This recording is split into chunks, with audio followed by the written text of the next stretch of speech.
오늘 우리에게 주시는 하나님의 말씀 창세기 18장 1절 말씀부터 10절까지에 있는 말씀 보도록 하겠습니다. 찾으신 줄 알고 제가 봉독해 올립니다. 여호와께서 마므레의 상수리 나무들이 있는 곳에서 아브라함에게 나타나시니라. 날이 뜨거울 때에 그가 장막문에 앉아 있다가 눈을 들어본즉 사람 셋이 맞은편에 서 있는지라.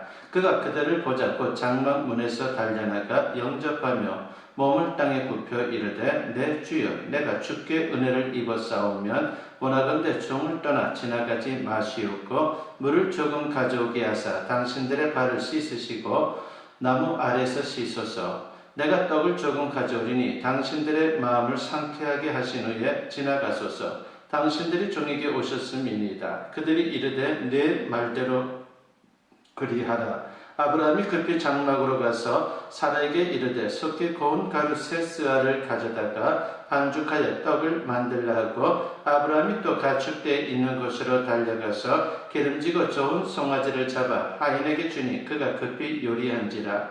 아브라함이 엉긴 젖과 우유와 하인이 요리한 송아지를 가져다가 그들 앞에 차려놓고 나무 아래에 모셔서매 그들이 먹으니라. 그들이 아브라함에게 이르되 네 아내 사라가 어디 있느냐? 대답하되 장막에 있나이다. 그가 이르시되 내년 이맘때 내가 반드시 내게로 돌아오리니 네 아내 사라에게 아들이 있으리라 하시니 사라가 그 뒤 장막문에서 들었더라. 아멘.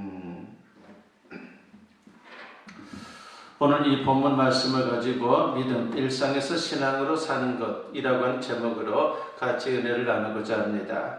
우리의 믿음은 어떤 특별한 집회나 부흥회를 통해 유지되는 것이 아닙니다. 만약 우리 중에 어떤 분이 자기는 매일 기도원에 가야 하고 매일 안수 받아야 하고 하는 그런 생각을 갖고 있다면 그 사람의 믿음은 분명 건강한 믿음은 아닐 것입니다. 사실 교회에서는 누구나 다 믿음의 사람입니다. 중요한 것은 교회 바뀐 것이죠. 교회 안에서 보여지는 목사, 장로, 권사, 집사의 모습은 그 사람의 진짜 믿음의 모습이 아닐 수 있습니다. 믿음의 진면목은 우리의 일상인 가정과 직장 그리고 유혹이 난무하는 삶의 현장에서 그 민낯을 드러내기 때문입니다. 그렇다면 여러분의 일상은 어떻습니까? 오늘 본문은 이와 관련된 말씀입니다. 먼저 본문 1절과 2절에 보면 여호와께서 마므레의 상수리 나무들이 있는 곳에서 아브라함에게 나타나시니라. 날이 뜨거울 때에 그가 장막문에 앉아 있다가 눈을 들어본즉 사람 셋이 맞은편에 서 있는지라. 그가 그들을 보자 곧 장막문에서 달려나가 영접하며 몸을 땅에 굽혀라고 했습니다. 아브라함이 장막문에 앉아 있었습니다. 여기서 장막문이라고 하는 것은 아브라함의 일상을 말하는 단어입니다. 또 지나가는 나그네를 대접하는 것 역시 당시 유목민 문화에서는 일상적인 모습입니다. 아브라함이 어느 날 마므레 상수리 나무들이 있는 자신의 장막문에 앉아 있다가 지나가는 나그네들을 보는 순간 그들을 기쁨으로 영접하게 됩니다. 그런데 본문을 읽다 보면 세 명의 나그네는 사실 아브라함을 찾아오신 하나님과 천사들입니다. 그러나 처음부터 아브라함이 그들을 하나님과 천사로 알았던 것은 아닙니다. 그는 늘 하던 대로 지나가는 나그네를 대접했을 뿐입니다. 여기서 하나님에 대해 한 가지 중요한 사실을 우리가 발견할 수 있습니다. 그것은 하나님이 사람의 모습으로 아브라함을 찾아오셨다는 것이죠. 지금까지 아브라함은 이런 방식으로 하나님을 만난 적이 없습니다. 하나님은 늘 말씀으로 아브라함을 만나 주셨습니다. 그런데 본문은 하나님이 사람의 모습으로 아브라함을 찾아오셨다라고 말씀을 합니다. 이것은 하나님이 우리를 얼마나 사랑하는지 또 얼마나 인격적인 분인지를 잘 보여주는 것입니다. 하나님은 저 멀리 계시는, 그래서 만나기 어렵고 만나려면 온갖 종교적인 노력을 해야 겨우 만날 수 있는 그런 분이 아닙니다. 하나님은 늘 우리 가까이 우리와 함께 하시는 분입니다. 아브라함이 두려움에 사로잡혀 힘들어할 때에 하나님께서 그를 찾아와서 두려워하지 말라. 나는 내 방패여 너의 지극히 큰 상급이니라고 말씀하시고 격려하신 그런 하나님이십니다. 어떤 분은 하나님이 계시지만 자신의 상관은 아무런 상관이 없는 저 멀리 계시는 분으로 생각하는 그런 분들도 있습니다. 그러나 하나님은 저 멀리 계시는 분이 아닙니다. 우리 주위에서 항상 일하시고 성령으로 우리와 함께 계십니다. 특히 본문 1절에는 세 명의 나그네가 찾아온 시간이 날이 뜨거울 때라고 그렇게 말씀을 합니다. 개역 성경에서는 이 부분을 오정즈음이라고 그렇게 번역을 했는데, 이 시간대는 보통 낮잠을 자는 시간이기 때문에 손님들이 잘 오지 않는 시간입니다. 그런데 하나님은 바로 그 시간에 아브라함을 찾아오셨습니다. 그것도 사람들이 잘 오지 않는 시간, 날이 뜨거울 때에 나그네의 모습으로 아브라함의 장막으로 오신 것입니다. 당시 유목문화에서 나그네라고 하는 것은 얼마든지 만날 수 있는 평범한 사람들입니다. 그러므로 하나님은 특별한 모습으로 아브라함에게 오신 것이 아닙니다. 그런데도 아브라함은 그 예기치 못한 시간과 장소에, 그리고 예기치 못했던 모습으로 하나님이 오셨지만 일상에서 믿음으로 반응을 했다는 것입니다. 이것이 중요한 것이죠. 히브리서 13장 2절에서는 아브라함이 경험한 이 사건을 이렇게 말씀을 합니다. 손님 대접하기를 잊지 말라. 이로써 부지 중에 천사들을 대접한 이들이 있었느니라 하고 있습니다. 아브라함의 나그네 대접이 부지 중에 일어난 일이었다는 것이죠. 그는 단지 지나가는 평범한 나그네들을 대접했을 뿐입니다. 그런데 그분이 바로 사람으로 오신 하나님이셨습니다. 아브라함은 나그네를 대접하는 일상에서 하나님을 만나게 되었고 하나님을 경험했습니다. 그렇다면 아브라함에게서 본받아야 할 일상의 삶은 어떤 모습인지 우리가 오늘 본문을 통해서 같이 생각하면서 은혜를 나누고자 합니다. 첫 번째는 아브라함은 예배 중심의 삶을 살았다는 것입니다.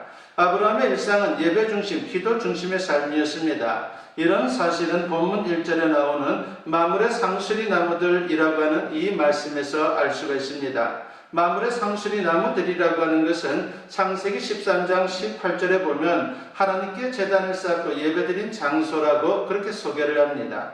아브라함은 예배의 장소인 마물의 상수리 나무들 근처에 아예 자신의 장막을 치고 살았다는 것입니다. 성경은 일상에서 늘 은혜를 유지하는 아브라함의 삶의 비밀이 바로 이것이다라고 말씀을 하는 것입니다. 아브라함은 늘 제단 중심의 삶을 살았습니다. 다윗도 그랬습니다. 다윗은 자기 궁전 옆에 하나님의 언약궤를 모셨습니다. 그것만이 아니라 그는 아침마다 하나님께 기도를 드렸습니다. 매일 아침의 기도가 그의 일상이 되었고 그때 부어주시는 하나님의 은혜로 그는 하루하루를 살았던 것입니다. 그뿐만이 아니죠. 다니엘도 그러한 모습을 성경에 보니까 우리에게 보여주고 있습니다. 그는 하루에 3번씩 예루살렘 성전을 향해서 창문을 열고 기도했습니다. 지금 자신의 나라에서 기도를 하는 것이 아니죠. 포로로 끌려와 있는 상태에서 자보다 힘들게 죽음을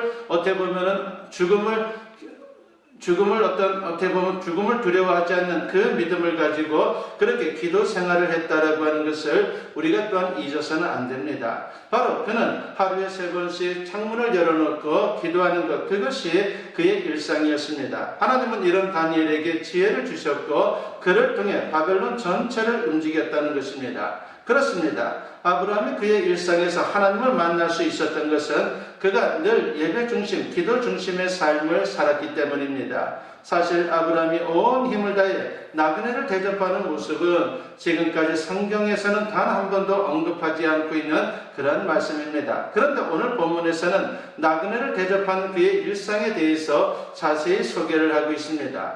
2절 후반절에 보면 몸을 땅에 굽혀 영접했다라고 말씀합니다. 또 3절에 보면 내 주여 내가 주께 은혜를 입었사오면 원하건대 종을 떠나 지나가지 마시옵고라고 말합니다. 아브라함이 나그네를 향해서 내 주여 주께라고 하는 단어를 사용한 것은 하나님이기 때문이 아니라 그가 사람들을 대할 때에 언제나 정중한 자세로 그렇게 대했다는 것을 우리에게 말하는 것입니다. 성경이 말하는 바는 분명합니다. 예배와 기도 중심의 일상이 아브라함의 삶을 거룩하게 했다는 것이죠. 그렇습니다. 예배 중심의 일상은 우리의 삶을 거룩하게 합니다. 그러므로 우리는 예배자의 삶을 살아야 한다는 것입니다.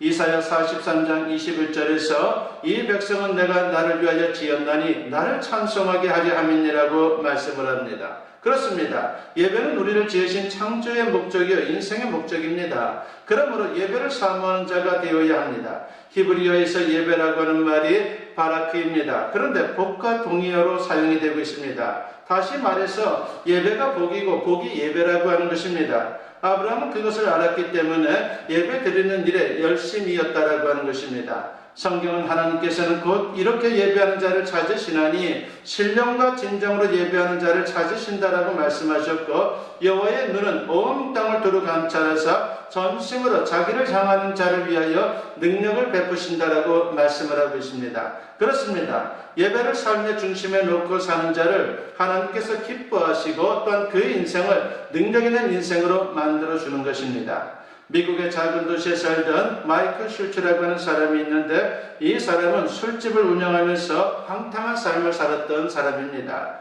200년이 지나면서 그의 후손들이 989명 정도가 되었는데, 그 중에 사형수가 96명, 알코올 중독자가 58명, 창녀가 65명, 주 정부 보조가 없이는 살 수 없는 극빈자가 310명, 거지가 460명이었습니다. 역시 미국의 자그마한 오두막집에 국가에서 붙인 명패가 달려있는 집이 있는데, 거기에 이렇게 적혀 있습니다.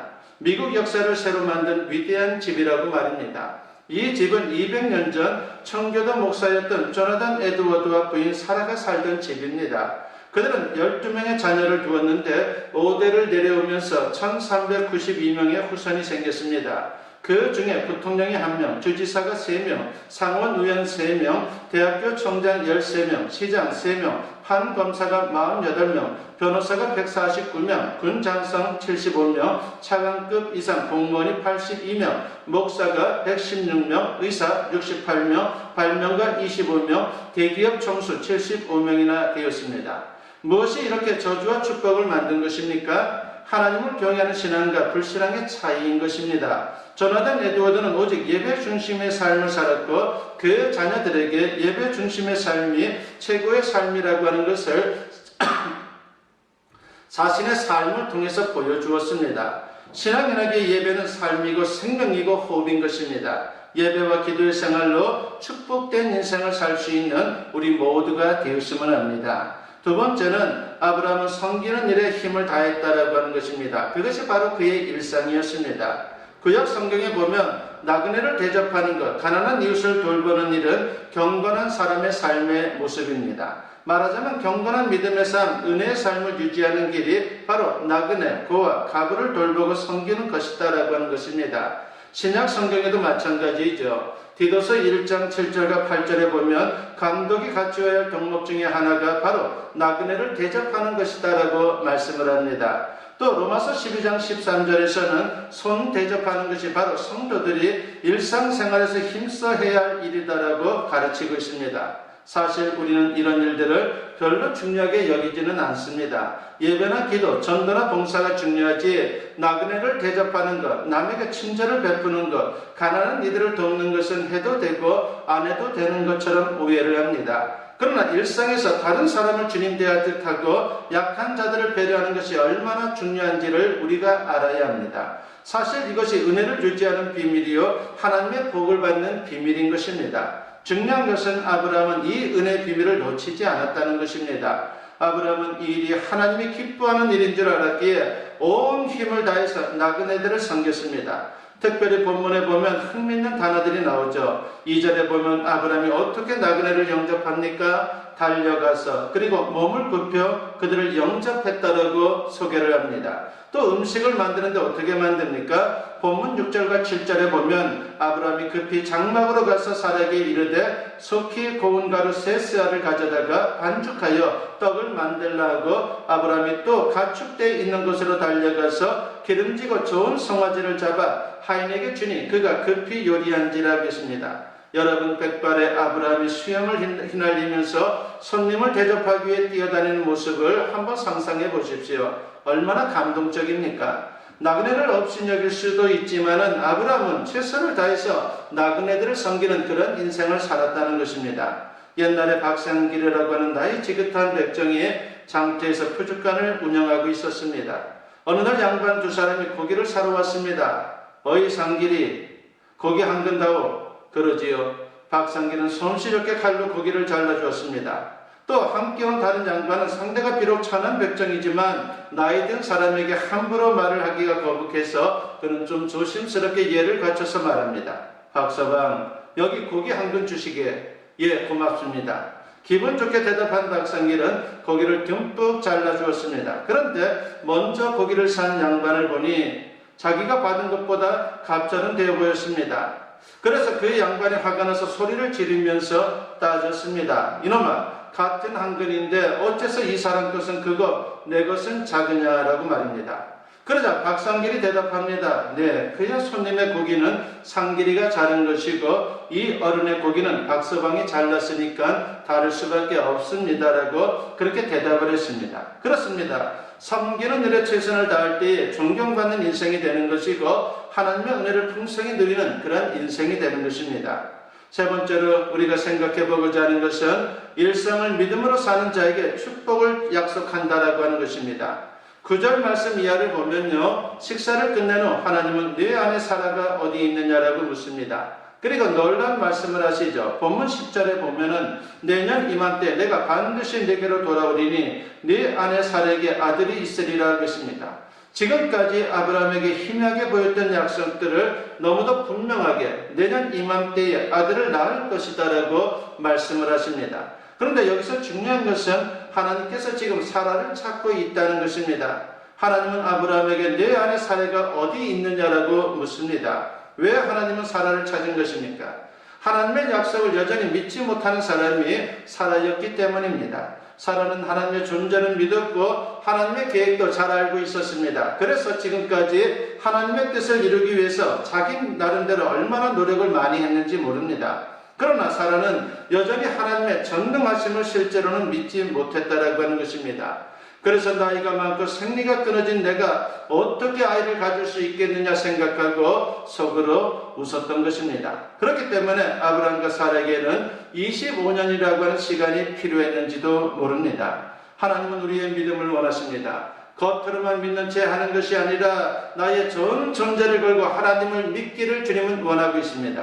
그런데 더 놀라운 것은 16절 이하에 보면 하나님은 아브라함에게 소돔과 고모라가 하나님의 심판을 받을 것이다라고 하는 놀라운 사실을 알려줍니다. 17절과 18절 말씀을 보겠습니다. 여호와께서 이르시되 내가 하려는 것을 아브라함에게 숨기겠느냐? 아브라함은 강대한 나라가 되고 천하 만민은 그로 말미암아 복을 받게 될 것이 아니냐라고 했습니다. 하나님은 놀라운 비밀을 아브라함에게 숨기지 않겠다라고 말씀을 합니다. 그러면서 아브라함이 강대한 나라가 되고 천하 만민이 그로 말미암아 복을 받게 될 것이다라고 하는 말씀을 하셨습니다. 어떤 학자는 이 순간부터 아브라함이 진실한 의미에서 하나님의 동역자가 되었다라고 그렇게 말합니다. 그렇습니다. 하나님은 아브라함을 마치 동역자처럼 대하고 있습니다. 이때부터 아브라함은 하나님의 친구여 동역자가 되었고 하나님은 아브라함과 함께 세계를 구원하는 일을 경영하게 되었다라고 하는 것입니다. 얼마나 놀라운 일입니까? 그렇다면 하나님의 동역자가 되고 하나님의 친구가 되는 이 특권은 어디서부터 시작이 된 것입니까? 아주 시시한 일에서부터 시작이 되는 것입니다. 나그네를 섬기는 그저 평범하고 일상의 삶에서부터 시작이 되었습니다. 그러므로 우리의 일상이 바뀌어야 하는 것입니다. 예배 중심, 기도 중심이 되어야 하고 무엇보다도 약한 자를 배려하고 섬기는 그런 마음의 자세를 가지고 세상을 살아야 합니다. 그래서 천국에서 주님을 만나는 날 주님께서 그때 그 나그네가 바로 나였노라, 나에게 친절을 베푼 너를 내가 기억하였노라고 하는 그런 주님의 음성을 들을 수 있는 저와 여러분 모두 될 수 있기를 주님의 이름으로 간절히 축원합니다. 기도드립니다. 사랑과 은혜가 충만하신 아버지 하나님 감사합니다. 오늘도 말씀을 통해서 같이 은혜 나누며 도전받게 하여 주시니 감사합니다. 믿음 일상을 신앙으로 사는 것이라고 했습니다. 아버지 하나님이시여 교회에서만 신앙인의 모습을 보이는 것이 아니라 우리의 일상에서 진정 신앙인다운 모습이 나타날 수 있도록 주님 도와주시옵고 그래서 하나님의 은혜를 경험하며 진정 세상에서도 존경받고 그리고 축복된 미래를 예비할 수 있는 우리 모두가 되게 하여 주시옵소서. 감사드리옵고 예수님의 이름으로 기도드리옵나이다. 아멘. 축복 기도드립니다. 이제는 우리 주 예수 그리스도의 은혜와 아버지 하나님의 무궁하신 사랑하심과 성령의 감화감동 역사 충만하심이 오늘 주님께 예배로 영광 돌리며 선포된 말씀과 같이 일상에서도 신앙인의 모습을 가지고 살아가기를 다짐하고 결단하며 세상을 향하는 주님의 사랑하는 자녀들 위해 지금으로부터 영원토록 함께 하시기를 간절히 축원하옵나이다. 아멘.